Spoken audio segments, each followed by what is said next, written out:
menulis rangkuman para dai, para khotib, para mubalik. Kajian-kajian ini ditulis, maka selesailah dan kita mendapat gelar.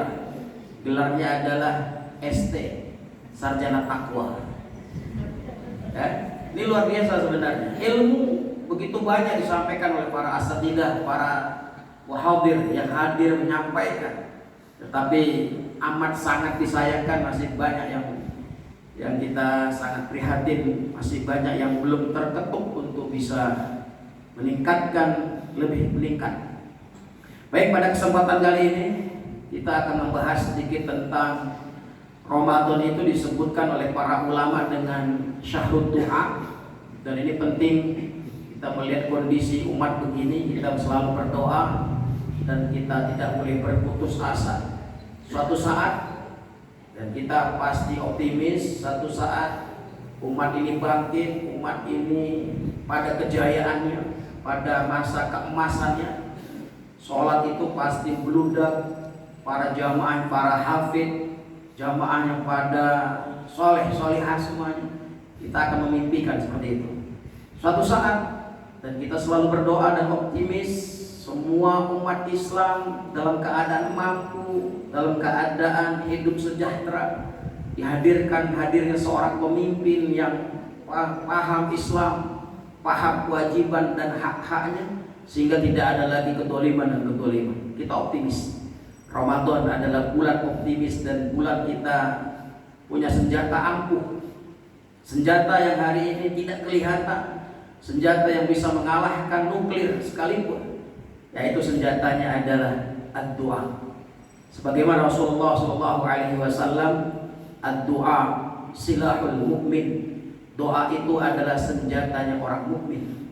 Kita tahu berbagai macam para anbiya di dalam Quran semua dibekali dengan senjata yang tangguh, yaitu doa. Bagaimana coba Nabi Adam alaihissalam berada di surga saja masih bisa melakukan pelanggaran karena digoda oleh seorang iblis. Nabi Adam akhirnya diajarkan oleh Allah Azza wa Jalla sebuah doa yang bisa menghapuskan dosanya. Rabbana zalamna anfusana wa illam taghfir lana wa tarhamna lanakunanna minal khasirin. Jadi sebuah doa menjadi optimis Nabi Adam, menjadi semangat lagi hidupnya.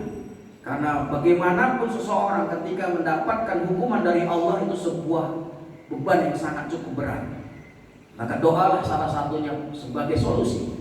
Kita bisa tahu bagaimana Nabi Zakaria yang bertahun-tahun umurnya cukup panjang, umurnya sampai 139. Dalam sebuah riwayat beliau menghadirkan seorang keturunan yang tidak kunjung tiba. Bagaimana mungkin diberikan keturunan padahal istrinya saja sudah berumur ratusan, sama seperti dirinya. Maka imraati akhiran, apalagi istrinya dalam keadaan mandul. Tetapi karena sebuah optimisnya doa, dia selalu berdoa dan berdoa beliau, akhirnya Rabbi la tadarni fardan wa anta khairul warithin. Diberikanlah sebuah keturunan yang diberi namanya Yahya. Kita tahu betul bagaimana Nabi Allah Ibrahim alaihissalam ketika tidak ada seorang makhluk pun yang menolongnya dalam posisi yang genting dan darurat, raja yang bengis namanya Namrud akan melemparkannya ke dalam sebuah kobaran api yang sangat dahsyat. Nabi Ibrahim tetap tenang bahwa dia punya Allah Azza wa Jalla yang pasti menolongnya. Allah menguji Ibrahim dengan diturunkannya malaikat Jibril. Lalu malaikat Jibril bilang, Ibrahim, kamu pengen apa? Saya akan kabulkan semua keinginanmu. Nabi Ibrahim menjawab dengan tegas, saya tidak butuh kamu. Saya hanya butuh yang ada di atas. Saya hanya butuh Allah hari ini, bukan butuh kamu. Untuk apa kamu datang? Saya hanya butuh Allah Azza wa Jalla. Maka beliau berdoa, hasbunallah wa ni'mal wakil, ni'mal maula wa ni'man nasir. Doa bisa merubah seseorang yang dulunya dalam keadaan jahiliyah. Ada kisah yang nyata yang menimpa salah satu murid saya. Beliau adalah seseorang yang keturunan dari para alim ulama. Bapaknya seorang ulama, seorang dai yang terkenal, masyhur di Indonesia bahkan di dunia. Beliau seorang pimpinan sebuah organisasi Islam. Tapi ketika anaknya ini lulusan pesantren, bukan menjadi seorang yang berguna di masyarakat atau menjadi setidaknya berguna untuk dirinya sendiri, tapi dia menjadi seseorang yang sama seperti tidak orang sekolah. Itu menjadi pangki, hidupannya naik Vespa yang tidak pernah mandi, sebulan atau 2 bulan itu keliling dari Sabang sampai Merauke. Dia hidupnya seperti itu terus sampai bertahun-tahun. Orang tuanya menasehati kayak beban, teman-temannya menasehati tidak diterima, asatidahnya menasehati tidak berubah. Tapi hadir seorang ibu yang tidak pernah putus asa. Ibunya dalam kondisi yang sakit selalu berdoa, anakku pasti kelak engkau akan berubah, anakku pasti insya Allah dia akan lebih baik daripada kita semuanya. Ternyata benar, wafatlah seorang ibunya. Kemudian disusul, kemudian 2 tahun kemudian wafatlah seorang ayahnya. Wafat ibunya, wafat bapaknya, ternyata dia baru berubah. Dia hari ini menjadi seorang dai nasional yang luar biasa. Dia terkenal dai di pedalaman dari satu pulau ke pulau lain. Persis seperti meniru bapaknya. Yang kemarin kita tidak menyangka bahwa tidak ada harapan orang itu dia bisa berubah.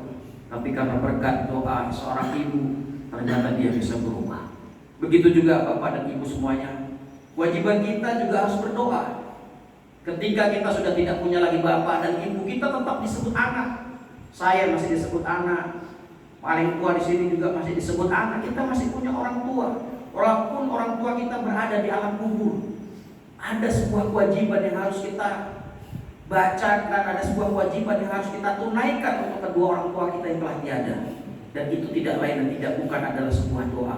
Sebagaimana datang seorang sahabat Nabi namanya Sa'ad, ya Rasulullah, wa ma baqiya ubarrihu ma ba'da wafatihima, adakah sisa aku berbakti kepada kedua orang tuaku yang setelah wafat? Rasulullah SAW menjawab, arba khisal, ada kewajiban, tetap ada 4 hal. Yang pertama adalah as-salatu alaihima, engkau selalu senantiasa mendoakannya. Pastikan doamu sampai kepadanya, karena doa anak untuk orang tuanya itu doa yang sampai, tidak terputus. Idza mata ibnu Adam inqata amalihi illa thalath.